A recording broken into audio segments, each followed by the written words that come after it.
안녕하세요. 10학년 학생 여러분. 이번 시간에는 집합 세 번째 시간으로 집합의 연산에 대하여 다루려고 합니다. 우리가 통상적으로 연산이라고 하면 숫자 집합, 그리고 덧셈, 뺄셈, 곱셈, 나눗셈 이런 것들이 생각이 나죠. 그런데 여기서는 집합의 연산이라고 되어 있어요. 이제 숫자 집합을 좀 더 확장하여 일반적인 집합에서의 연산은 어떤 것이 있느냐, 이런 것들을 이제 다루려고 합니다. 연산은 인간의 필요성에 의해서 만들어진 어떤 결과 조작물인데요.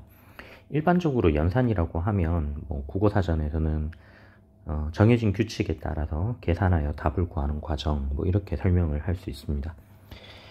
그에 비하여 수학에서는 이제 숫자나 함수, 지금 집합 등과 같이 이런 대상들에서 일정한 법칙에 따라서 결과를 내는 조작을 보통 연산이라고 합니다.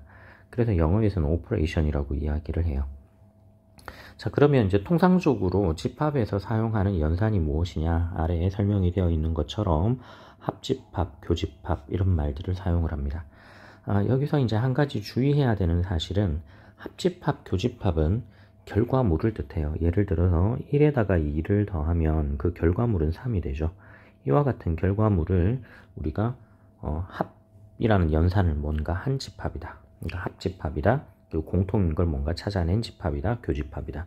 그래서 이 표현은 결과물에 대한 이야기인 것이고, 연산 자체는 1과 2를 더한다, 이 더한다의 의미이기 때문에 지금 여기서 눈여겨봐야 될 것은 결과물도 중요하지만 중간에 어떻게 연산이 이루어지고 있느냐, 이걸 파악하는 것이 조금 더 중요하다, 이렇게 설명을 할 수 있겠습니다. 자, 아래쪽에 있는 개념 열기 문제를 잠깐 먼저 보고 넘어가도록 하겠습니다. 다음 그림은 어느 자동차와 공장에서 기준치를 초과하여 배출된 오염물질을 나타낸 것입니다. 자동차와 공장에서 배출된 오염물질의 집합을 각각 A, B라고 합시다. 자, 지금 자동차에서 배출된 오염물이 이산화황, 질소산화물, 이산화탄소.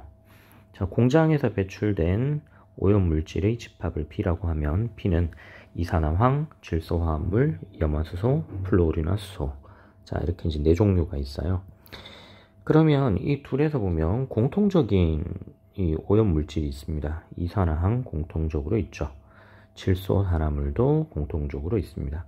그에 반해서 A에만 속하는 오염물질은 이산화탄소. 색깔을 좀 달리 해볼게요. 이산화탄소. B에만 속한 오염물질은 염화수소와 플루오리나수소, 이렇게 두 종류가 있습니다. 자, 이때 아래 보이는 1번, 2번 두 가지 질문에 대한 답을 해보도록 하겠습니다. 두 집합 A 또는 B에 속하는 오염물질을 모두 말하시오. 여기서 이야기하는 이 또는 이라고 하는 것은, 또는 이라는 표현은 A에 혹은 B에, 그러니까 A에 있어도 되고 B에 있어도 되고 이런 의미가 되죠. 물론 둘 다 포함되는 경우도 상관없단 말입니다. 그래서 여기에 포함되는 오염물질을 모두 말해봐라 했으니까 하나씩 차례대로 써보면요. 자, 이산화황이 포함이 되죠. 살짝 내리겠습니다. 그 다음 질소산화물. 자, 이 두 가지는 A, B 모두에 있어요. 자, 이제 A에만 있는 거 쓰겠습니다. 이산화탄소. 그 다음 B에만 속한 것 염화수소, 그리고 플루오리나수소.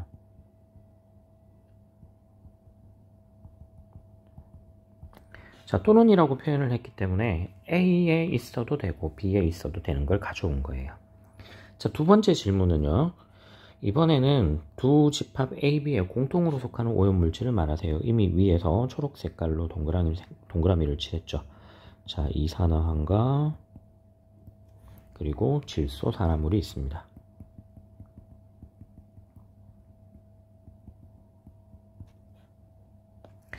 자, 지금 여기서 이 각각의 오염물질들을 계산을 한 방식을 이제 설명을 붙인 것이 아래쪽 내용입니다. 자, 먼저 첫 번째 내용을 볼게요. 두 집합 A, B에 대하여 A에 속하거나 B에 속하는 모든 원소로 이루어진 집합. A에 속하거나 B에 속하거나, 여기서 하거나 라는 표현을 썼죠. 자, 이건 또는 이라는 의미를 포함하는 1번에 해당되는 내용이에요.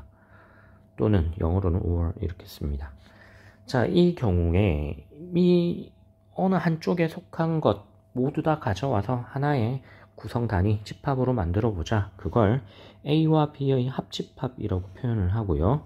표기 방식으로는 다음과 같이 나타냅니다. 자, 이때 요 가운데 U자 모양이죠. 유니온이라고 해석하면 돼요. A와 B의 유니온이다. 자, 그래서 이것을 조건제시법으로 나타내게 되면 아래와 같이 설명할 수 있습니다. X라는 원소가 있는데 그 X는 A에 속한 원소이거나 또는 B에 속한 원소이다. A에 있어도 되고 B에 있어도 되고, 그러니 공통적으로 있어도 되는 것들까지 모두 다 포함해서 만들어낸 집합이다. 이런 의미예요. 자, 아래 내용은 두 번째 것 설명인데요. 이 두 번째. 두 집합 A, B에 대하여 A에도 속하고 B에도 속하는 모든 원소로 이루어진, 여기서는 속하고 라고 표현을 했죠. 아까 위에서는 속하거나 또는 의 의미였는데 여기서는 속하고 그리고의 의미예요. 그래서 그리고의 의미니까 and라고 해석해도 됩니다. A에도 속한다. 그리고 B에도 속한다. 결국은 둘 모두에 속한다죠. 그래서 A와 B에 공통적으로 있다. 교점 이런 말 우리가 사용했죠. 공통적인 것들을 끌어모은 집합이다. 교집합이라고 결과물을 설명을 해요.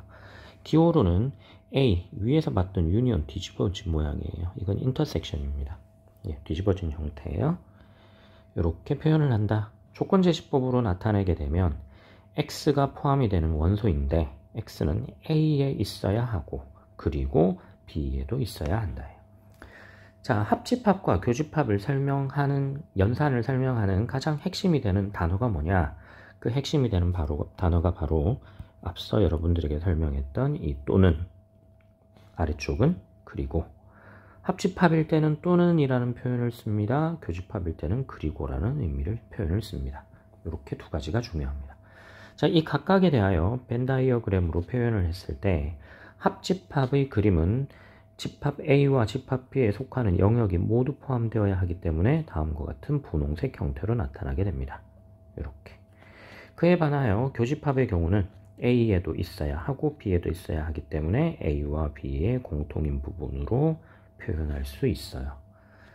자, 벤 다이어그램으로도 그림을 나타내는 것이 중요하다. 앞서 설명했지만 벤 다이어그램은 정말 유용하게 많이 사용이 된다고 이야기를 했었죠. 네.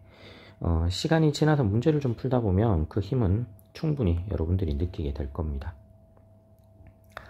자, 다음 페이지로 넘어갈게요.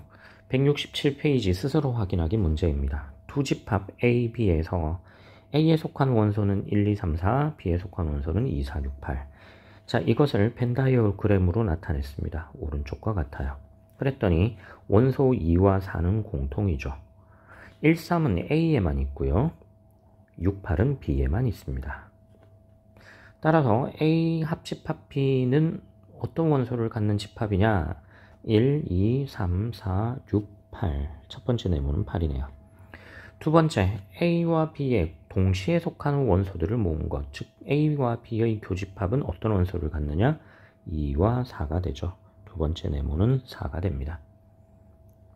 자, 문제 1번 여러분들이 한번 풀어보시기 바랍니다. 일단 풀어볼 때 여기 위에서처럼 벤 다이어그램 그려서 문제를 풀어보는 것 굉장히 좋은 방법이에요. 자, 다음 새로운 용어 한 가지를 배우겠습니다. 한편 두 집합 A, B에 대하여 A와 B의 공통인 원소가 하나도 없다. 하나도 공통인 원소가 없을 때 우리는 어떻게 표현하느냐? 그림으로 보면 이렇게 서로 일치되는 부분이 없어요. 따로 떨어져 있습니다. 그래서 따로 떨어져 있다, 공통인 것이 없다 해서 서로서는 disjoint set이라고 이야기를 해요. disjoint, 그러니까 공통이 없다. 뭐 joint의 반대말이 되죠. 예, 공통이 아니다. 공통이 없다. 그래서 이제 이 표기가 A와 B의 교집합이 공집합이 됩니다 라고 해석을 할 수도 있다는 거예요. 자, 이렇게 표현이 되면 집합 A와 집합 B는 서로서입니다. 우리가 서로서라는 표현은 앞서서 약수와 배수 단원에서도 배웠죠. 예를 들어서 숫자 2와 숫자 7은 서로서예요. 숫자 4와 숫자 7은 서로서예요. 4와 7, 4는 합성수이긴 하지만 서로가 서로 입장에서는 프라임 넘버의 역할을 한다. 서로서다. 즉 최소 공통인 공통인 약수가 1밖에 없을 경우를 서로서라고 하죠. 지금은 아예 공통인 경우가 없는 집합에서의 상태를 서로서라고 이야기를 합니다. 자, 용어를 비슷하게 따서 봤다 이렇게 생각해도 좋아요. 자, 아래 스스로 확인하기 문제를 보겠습니다. 집합 A에는 원소 3개가 있습니다. 소문자 A, B, C. 집합 B는 원소 D, E, F, G 4가지를 가지고 있네요. 4개의 원소를 가지고 있어요. 자, A와 B의 공통인 원소가 아무리 눈을 씻고 찾아봐도 없죠. 그렇기 때문에 A 교집합 B는 공집합으로 표현이 되어야 해요. 자, 첫 번째 네모에서는 공집합 기호를 썼습니다. 두 번째, 이렇게 되면 우리가 집합 A와 B는 앞서 이야기한 것처럼 서로소입니다 라고 설명을 해요. 자, 이 서로소라는 표현도 집합이에요. 집합. 공통인 것이 없는 집합. 자, 문제 2번 여러분들이 풀어보시기 바랍니다. 아래 수학영역 기르기 문제를 볼게요. 자, 첫 번째 질문입니다. 집합 A가 A 교집합 B에 포함된답니다. 자, 이렇게 포함되는 관계에 있는 것이 어떤 예가 있을까? 일단 한번 만들어 보긴 하죠. 자, A에 속한 것, A와 B의 공통인 부분에 포함이 된다. 예를 들어서 A가 원소 1, 3을 가지고 있어요. 근데 집합 B는 원소 1, 2, 3을 갖고 있습니다. 그러면 A와 B의 공통인 것, 즉 A와 B의 교집합은 원소 1, 3을 갖죠. 1, 3을 가져요. 자, 그럼 이게 첫 번째 예로서 충분하죠. 왜냐하면 A는 자기 자신의 부분집합이 될 수 있기 때문에. 자, 아래 두 번째 문제도 볼게요. A 교집합 B가 A가 됩니다. 요게 성립하게 되면 집합 A, B의 포함관계가 어떻게 되느냐인데, 자, 이 부분은 1번과 연관지어서 조금 상세하게 보도록 할게요. 자, 우리가 A 교집합 B와 A라고 생각한다. 자, 이걸 벤 다이어그램으로 일반적으로 한번 표현을 해봅시다. 이게 왜 일반적인가요? 공통 부분이 있는 거 아닌가요? 여기에 속한 원소가 만약에 없다면 그냥 따로 떨어진 상태 서로소인 경우도 될 수 있겠죠. 이 영역을 의미합니다. 이 비금친 영역에 속한 원소가 없다면 그때는 A와 B는 서로소가 됩니다. 자, 그래서 이 그림을 좀 일반적인 그림이다 라고 지금 먼저 설명을 한 거예요. 자, A 집합이 있고 B 집합이 있어요. 그런데 A 교집합 B는 그림에서 보면요, 요 빗금칠한 영역에 해당이 돼요. 그러면 이 빗금칠한 영역은 당연히 A 집합, 요 A 집합의 부분이 되겠죠. 부분 집합이 되죠. 자, 그래서 A 교집합 B는 A의 부분 집합입니다. 이건 항상 성립하는 내용이에요. 포함관계가 다음과 같이 나타난다. 항상 됩니다. 그런데 같다는 건 어떤 의미인가 하면 서로가 서로에 대해서 부분 집합입니다로 해석할 수 있는 거잖아요. 그러면 A 교집합 B가 A를 부분 집합으로 갖고 있습니다. 1번에 해당되는 내용이죠. 쌍방간에 서로 포함이 된다는 건 두 개의 집합이 같다, 똑같다. 즉, 이 그림에서 보면요, 벤 다이어그램에서 이 빨간색 색깔 칠한 부분의 영역에 원소가 하나라도 포함이 되어버리면 이 아래쪽 관계는 성립하지 않아요.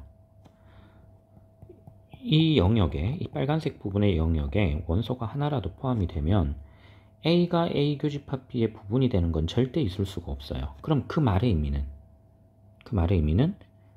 이 영역은 없는 거다. 이건 있어서는 안 된다는 뜻이에요. 그러면 이 부분이 있어서는 안 된다라고 하면 결국은 집합 A가 축소가 되죠.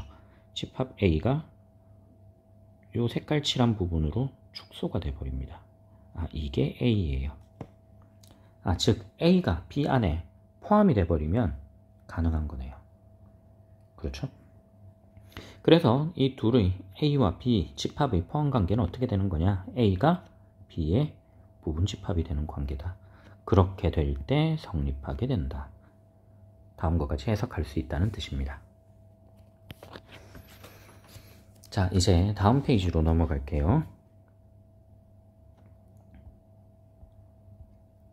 자, 다음 페이지 합집합의 원소의 개수는 어떻게 구합니까? 자, 합집합 원소의 개수 구하는 것, 일단 집합 2개짜리 잠깐 보겠습니다. A집합에는 리드의 철자가 있고요. B집합에는 라이트의 철자가 있어요. 철자가 각각 4개, 5개. 그럼 A집합의 원소의 개수는 4, B집합의 원소의 개수는 5 이렇게 알 수 있죠. 그런데 집합 A와 집합 B에 공통적으로 속한 원소가 뭐가 있느냐 찾아보면 R이 있고 E가 있어요. 이렇게 2개. 그래서 그림에서처럼 R과 E가 공통이더라. 그럼 이것을 벤 다이어그램으로 표현을 하게 되면 아래 그림과 같이 나타날 수 있습니다. A에만 속한 원소에는 A와 D, 집합 B에만 속한 원소에는 W, I, T가 있죠. 자, 그래서 아래와 같이 벤 다이어그램을 완성을 해 두고 이제 생각을 해 보겠습니다. 자, A와 B 합집합, A 합집합 B에 속한 원소의 개수는 몇 개냐? 하나, 둘, 셋, 넷, 다섯, 여섯, 7개가 됩니다. 7개. 맞죠? 자, 7개인 것 확인했어요. 그런데 이걸 매번 지금처럼 개수를 세야 하느냐? 요건 이제 잠깐 생각해 보면 이렇게 따져볼 수도 있어요. 자, 봅시다. A 합집합 B의 원소의 개수는 A에 속한 원소의 개수를 다 더합니다. 이게 몇 개죠? 4개죠. 그쵸? A에 속한 원소의 개수 4개. 거기에다가 B에 속한 원소의 개수를 더해요. B에 속한 원소의 개수를 더하면 5개. 그런데 문제는 이 공통인 부분이 A에도 개수가 카운팅 되어 있고 B에서도 카운팅이 되어 있기 때문에 이건 한 번은 덜어내야 되겠다. 그럼 이 공통인 부분이 바로 교집합 부분이잖아요. 그래서 이 교집합 부분에 속하는 원소 개수만큼은 덜어내주면 좋겠다. 덜어내겠다. 그래서 이것을 일반화시킨 것이 바로 아래쪽에 보이는 식이에요. A 합집합 B 원소의 개수는 A의 원소의 개수에 B의 원소의 개수는 더하고 A 개수 더하고 B 개수를 더하면 공통인 건 2번 들어갔으니까 한 번은 뺀다는 의미예요. 자, 앞으로는 이렇게 합집합 원소의 개수를 구하게 됩니다. 자, 아래 내용은 그냥 이 위쪽 내용에 있어서 그냥 따름 정리 같은 거예요. A, B가 서로 소이면 공통인 원소가 없어요. 교집합의 원소의 개수가 0개이면 그럼 이 뒷부분이 나타나지 않겠죠. 이 동그라미 된 부분이. 그러니 A와 B, A 합집합 B의 원소의 개수는 A의 원소의 개수 더하기 B의 원소의 개수가 된다. 왜? 뒤쪽 뺄 게 없다. 예, 서로 소이기 때문에. 자, 그러면 이제 아래쪽 수수료 확인하기 문제를 한번 볼게요. 자, 첫 번째, 집합 A의 원소의 개수는 9개, 집합 B의 원소의 개수는 5개, 동시에 속한 원소의 개수는 3개. 그래서 9개와 5개 더해서 14개에서 동시에 속한 것 3개를 뺐더니 합집합 원소의 개수는 11개가 나오더라. 자, 아래도 똑같이 할 수 있겠죠. 그러면 한번 봅시다. 이건 어떻게 되느냐? A 교집합 B 원소의 개수. 이건 그림이 어떻게 된 걸까요? 여기 위에서 봤던 식에서 요 교집합 부분과 합집합 부분을 서로 위치를 맞바꿨다고 생각해 보세요. 그러면 여기는 A 합집합 B의 원소의 개수가 되겠죠. 그럼 봅시다. A에 속한 원소의 개수 5개, B에 속한 원소의 개수 4개, A 또는 B에 속한 원소의 개수는 8개 빼고 났더니 1개만 남게 되겠죠. 자, 이걸 토대로 해서 문제 3번을 풀면 이번 시간이 종료가 되는데요. 여기서 여러분들에게 한 가지 내용을 더 소개를 하려고 합니다. 우리가 문제를 풀다 보면 집합이 꼭 하나가 아니고 2개가 아니고 3개 이상의 경우에도 이 합집합 원소의 개수를 찾아야 하는 경우가 있습니다. 자, 이걸 그림을 가지고 잠깐 보도록 할게요. A집합이 있고요. B집합이 있고 C집합이 있습니다. 자, 이렇게 돼요. 자, 그러면 보자고요. A 합집합 B 합집합 C 원소의 개수는 어떻게 될까? 자, 일단 A집합에 속한 원소를 한 번씩 다 더할 거예요. 자, 이거 더하는 걸 어떻게 나타낼 건가 하면 그 영역에 속한 원소가 더해지면 이렇게 체크를 할 거예요. 체크를. 자, 먼저 A에 속한 원소의 개수, 요 영역에 해당되는 걸 한 번씩을 더한 거예요. 자, 거기에다가 B에 속한 원소의 개수를 더합니다. 하나, 하나, 하나, 하나. 더했죠? 그 다음 C에 속한 원소의 개수를 더하려고 해요. 그러면 하나, 하나, 하나, 하나 이렇게 더했습니다. 문제는 더했더니 공통인 부분, 겹쳐진 부분들이 2번 혹은 3번씩 포함이 되어 있죠. 그래서 이번엔 덜어내기로 해요. 자, 덜어낼 겁니다. A 교집합 B에 해당되는 부분을 한 번씩 덜어내요. 그러면 이게 한 번씩 덜어내고 나면, 한 번씩 빼고 나면요, 요 가운데 부분이 이게 2개가 아니고 1개로 줄어들거든요. 혹시 잘못 찍으면 이런 일이 생길 것 같았어요. 네, 다시 되돌리고 그냥 손으로 써보겠습니다. 그냥 겹쳐서 쓸게요. 자, 이 부분이 하나가 됐어요. 하나. 그리고 여기는 2개가 된 셈이죠. 1개, 2개. 거기에다가 다시 이번에는 B 교집합 C 부분을 덜어낼 거예요. 이 2번이 한 번, 이것도 한 번으로 뭉쳐졌어요. 빠져나갔다는 뜻입니다. 이제 마지막 C와 A의 공통 부분을 C 한 번 덜어내면 결국은 요 셋 모두 가운데 있는 부분은 다 사라져 버렸죠. 여기 사라져 버렸습니다. 그래서 최종적으로는 한 번은 요 공통인 부분을 더해주게 돼요. 자, 그럼 이걸 기억할 때 어떻게 해주면 좋은가 하면 하나짜리 A, B, C는 더한다. 교집합 2개씩 교집합은 뺀다. 3개 교집합은 더한다. 더한다, 뺀다, 더한다로 해석합니다. 하나를 만약에 더 만들면요, 역시 마찬가지 과정으로 가요. A 합집합, B 합집합, C 합집합 D의 원소의 개수는 하나짜리는 더해요. A, B, C, D 더합니다. 그 다음에 2개짜리는 빼요. A 교집합 B, A 교집합 C 이런 것들 있죠? 이런 거 빼고 3개짜리는 더해요. A 교집합 B 교집합 C 더하기 A 교집합 B 교집합 D 이런 것들은 또 더해요. 마지막에 4개짜리는 뺍니다. 그러니까 4개의 집합의 교집합은 뺀다. 이렇게 기억하면 돼요. 하나짜리 더하고 2짜리 빼고 3개짜리 더하고 4개짜리 빼요. 그래서 더했다 뺐다 더했다 뺐다 이게 반복이 돼요. 그래서 보통 이 경우를 수학에서는 통칭해서 포함 배제의 원리라는 말을 씁니다. 이것 증명을 어떻게 하나요? 증명은 여러분들이 11학년 과정에서 보통 수열 단원에서 배우는 수학적 귀납법으로 증명을 해주면 제일 쉬워요. 그런데 아직은 그 수학적 귀납법 배우진 않았기 때문에 그냥 이런 방식으로 된다더라 까지만 기억을 하고요. 수학적 귀납법 배우고 나면 그때 한번 이 집합에서 이 포함 배제의 원리를 증명해 보시기 바랍니다. 자, 가끔씩 참고서에서 이 3개짜리는 자주 나오거든요. 그래서 이 3개짜리는 잊어버리지 말고 꼭 기억을 해둬라. 기억 방식은 포함한다, 배제한다, 더하고 뺀다, 더한다. 이 방식으로 간다는 것만 잘 생각해 주십시오. 자, 이번 시간은 여기까지 수업을 진행을 하고요. 다음 시간은 집합의 교환법칙, 결합법칙, 분배법칙, 그리고 이어집합, 차집합, 그리고 연산법칙 이런 것들 등등에 대해서 학습하는 시간을 갖도록 하겠습니다. 이번 시간 수업 듣느라 고생 많았습니다. 다음 시간에 봅시다.